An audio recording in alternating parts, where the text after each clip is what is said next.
Hello everyone, it's Helen here with Helen. Thanks for joining me today in the kitchen.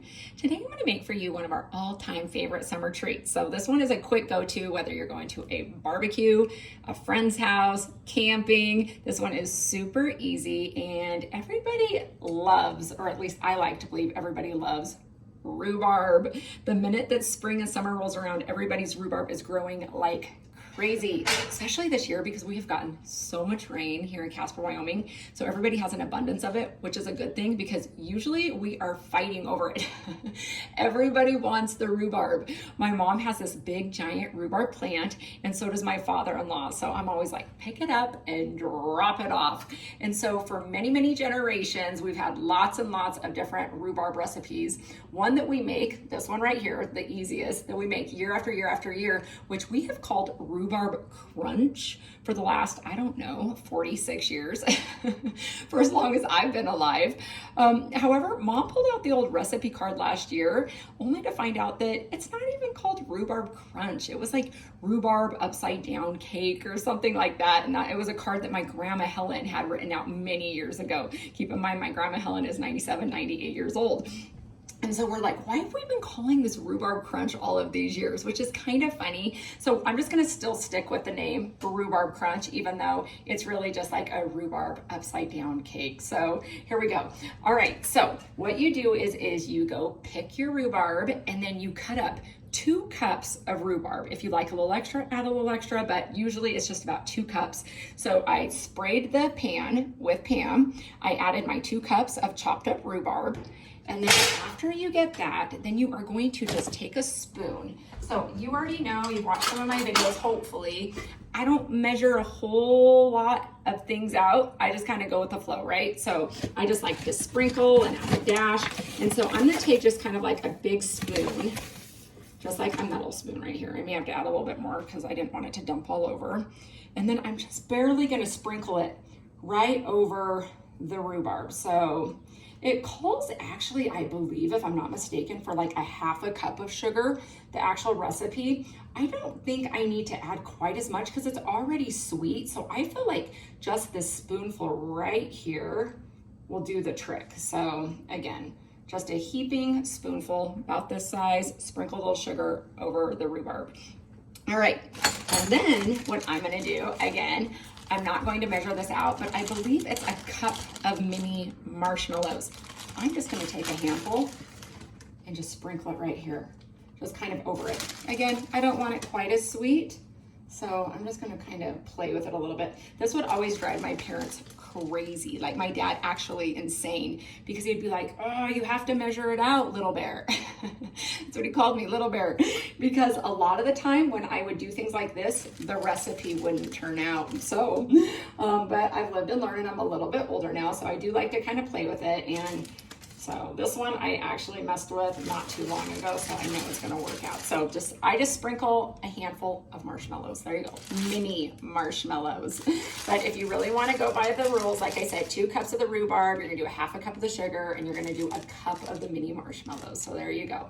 If you're one of those ones who like to follow the rules. All right, so far, I'm gonna show you again. This is kind of what it's looking like, all right? And then the next thing I'm going to do is take 1 stick of butter, doesn't matter what kind. Like I said, you can use whatever works for you. And then I'm gonna put it into the microwave for about, I don't know, probably 45 seconds, I guess. I'm gonna cover it up as we should because we already know what happens. It splatters all over the place. But for you first-time cooks, maybe this will be a very helpful tip because I remember when I didn't used to cover things up in the microwave like refried beans and it'd be splattered and it would take you a week to clean them up. So I have the oven set to 350. So you're gonna keep it on 350 and you're gonna bake this for about 30 to 35 minutes. If you like it to be a little bit more like done on the top, then you might want to go closer to that 35-minute mark. I kind of like it to be a little bit more done. So, but you know, if you want it right at 30, it's going to be amazing. A lot of people like to eat the rhubarb crunch hot. I actually like to eat mine when it's cooled down and I put it in the refrigerator. So after it's completely cooled down, I scoop it into a container, put it in the refrigerator, and And then the next day, I just eat it nice and cold. That's not for everybody. A lot of people will like it warm. They're gonna want it with some ice cream. For me, I just like it nice and chilly and cold, and it's really, really good. It's almost like a little rhubarb bar when you put it into the refrigerator. So I would keep mine in there, but if you don't keep yours in there, then I would definitely eat it within a matter of days, because then it starts to get at room temperature and kind of gets that weird little soggy thing going. So whatever works for you. All right, so our butter is melted.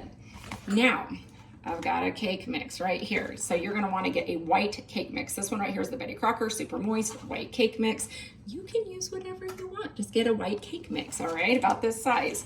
And then I'm going to sprinkle this thing just all over the top of the marshmallows and the rhubarb.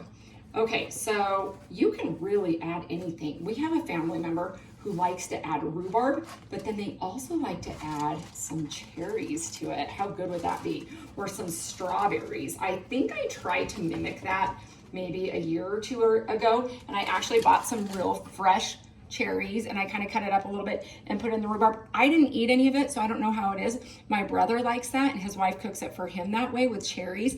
I don't know if she uses the cherry pie filling in theirs or if she uses like real cherries, but I know that it would probably be really good. Same thing as if you added maybe some strawberries to this too. So if you just don't want plain rhubarb, add some cherries or strawberries. Get creative with it. So now you've got the cake mix. Sorry, guys. I didn't mean to disappear on you, but I have a little OCD and it gets messy. All right, so now I'm going to pull the butter, the melted butter, out, and I'm going to drizzle it just all over the top of this cake mix. Super duper simple. Obviously, you don't just dump it in one spot. You make sure to take your time and get it completely all over the cake mix. And guys, that's it. We're done. Look at it real quick. Ta-da! That's what it's gonna look like. Throw that in the oven for about 35 minutes and you have a rhubarb crunch to take to your next picnic. So hopefully everybody has a great day. I can't wait for you to try this out and let us know what you think. Have a blessed day. Bye.